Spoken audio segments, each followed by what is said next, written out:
नोरमा group, जो सोचता है वो करता है। आपके अपने सपनों का आशियाना।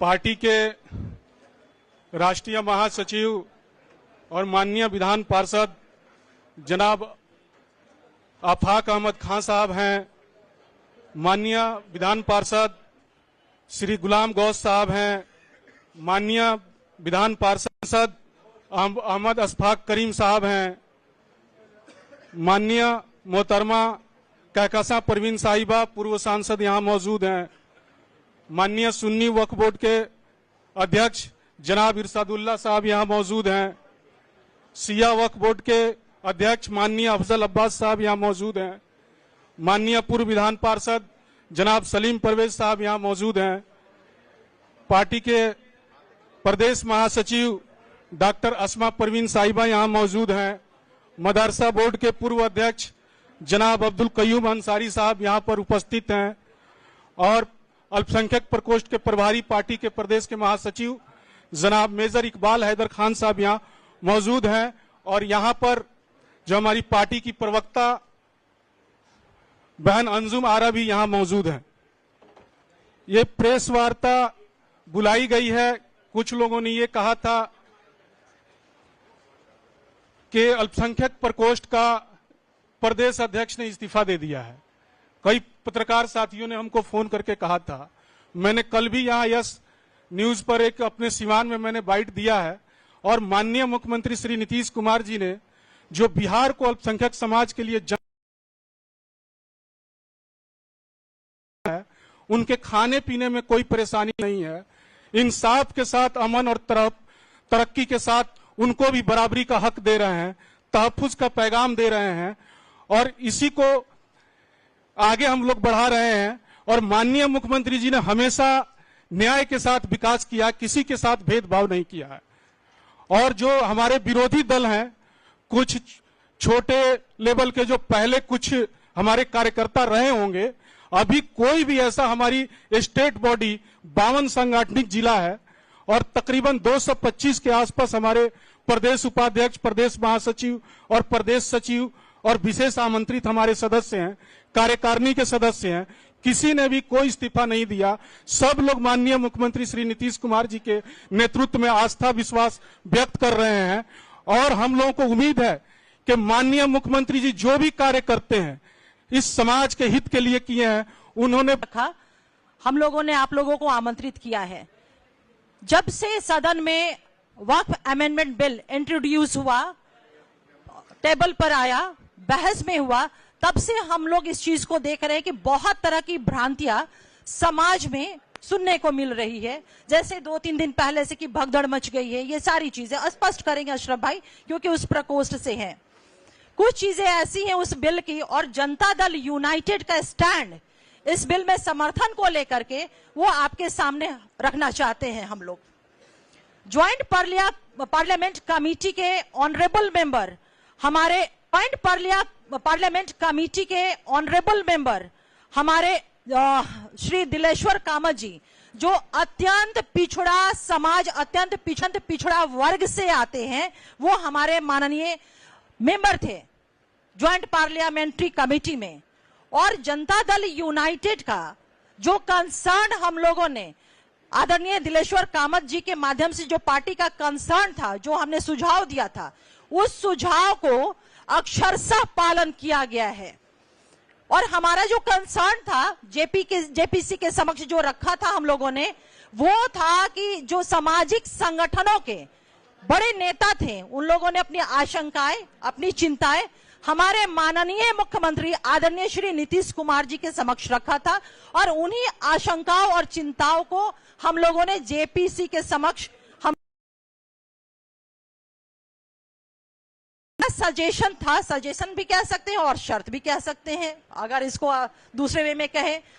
हमारे सारे सजेशन को मान लिया गया था। 5 सुझाव हम लोगों ने दिया था जेपीसी के समक्ष और वो 5 सुझाव बिल में इनकॉर्पोरेट, बिल में उसको लाया गया, तो हमारी पार्टी ने समर्थन दिया।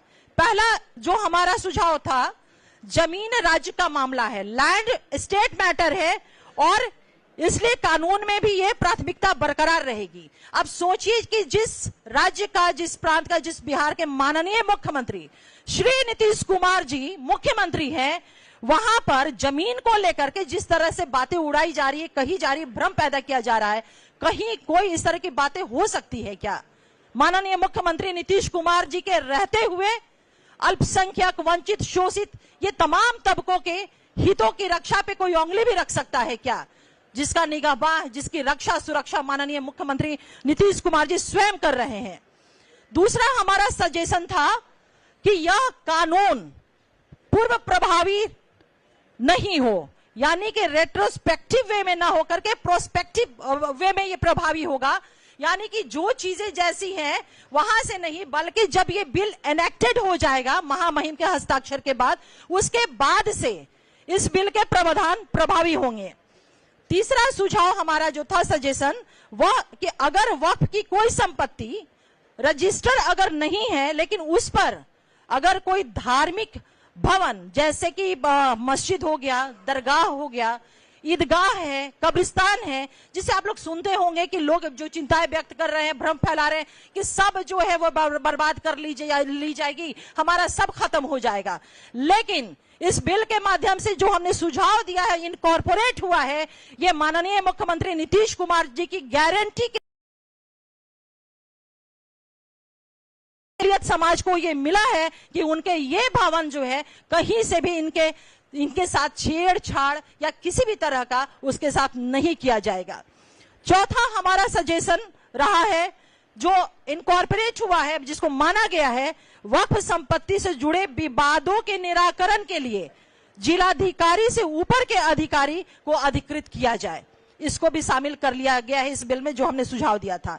पांचवा हमारा सुझाव और अंतिम सुझाव, कह रहे कि पोर्टल पे रजिस्ट्रेशन की हम बात कर रहे हैं, तो उसके लिए 6 महीने का जो समय बिल में था, हम लोगों ने इस चीज को सुझाव दिया था कि इस समय सीमा को बढ़ाई जाए, और हमारे इस सुझाव को मान लिया गया। ये हमारे 5 महत्वपूर्ण सुझाव थे जिसकी मैंने आपके समक्ष चर्चा की है। इनको जब बिल में इंट्रोड्यूस कर लिया गया, इनको बिल में इनकॉर्पोरेट किया गया, तब जाकर के हमारी पार्टी जनता दल यूनाइटेड ने बिल का समर्थन किया है। दूसरी बात मैं कहना चाहती हूं आप लोगों से कि हैरानी होती है विपक्ष की बातों को सुन करके, हैरानी होती है कि इस विषय पे विपक्ष जिस तरह से बातों को कह रहा है, यह राष्ट्रीय जनता दल कह रहे हैं कि हम सुप्रीम कोर्ट, माननीय सर्वोच्च न्यायालय जाएंगे। अरे भाई, आप लोगों को मैं बता दूं कि यह राष्ट्रीय जनता दल जो कहीं ना कहीं पुनः जो इनका कैरेक्टर रहा है तुष्टीकरण की, वो पुनः चाहते हैं इस चीज को, क्योंकि राष्ट्रीय जनता दल ने जेपीसी के समक्ष अपने किसी तरह का सुझाव दिया ही नहीं बिल के मद्देनजर। ये सबसे बड़ी बात है। वक्फ संशोधन बिल आने के बहुत पहले माननीय मुख्यमंत्री श्री नीतीश कुमार जी ने वक्फ की चिंता की और बिहार में वक्फ विकास बोर्ड की स्थापना की। इसके तहत 110 करोड़ का वित्तीय आवंटन किया गया, जिससे अल्पसंख्यक छात्रावास, विवाह, मल्टीपर्पस बिल्डिंग आदि का निर्माण संभव हो पाया है। तो आप समझ सकते हैं कि माननीय मुख्यमंत्री नीतीश कुमार जी ने अल्पसंख्यकों के हितों की रक्षा, उनके अधिकारों की रक्षा, इन तमाम चीजों को बहुत ही, ये उनका ट्रैक रिकॉर्ड भी रहा है। तो मैं आप लोगों के माध्यम से अपने आवाम की लोगों को यह बिल्कुल मजबूती के साथ और पूरे में जवाबदेही के साथ यह विश्वास दिलाती हूं कि माननीय मुख्यमंत्री नीतीश कुमार जी के रहते हुए अकलियत के हितों से, उनकी रक्षा, उनकी सुरक्षा, उनके अधिकारों के साथ कोई भी छेड़छाड़ नहीं कर सकता है। अगर कोई ऐसा दुस्साहस भी करने की कोशिश करेगा तो जनता दल यूनाइटेड उनके उस दुस्साहस में कील ठोक देगा। मैं अब आगे इन बातों को रखने के लिए जनाब अशरफ अंसारी साहब से गुजारिश करूंगी कि वो अपनी बातों को रखें। माननीय मुख्यमंत्री श्री नीतीश कुमार जी अल्पसंख्यक समाज के हितों की रक्षा करते रहे हैं और आगे भी करते रहेंगे।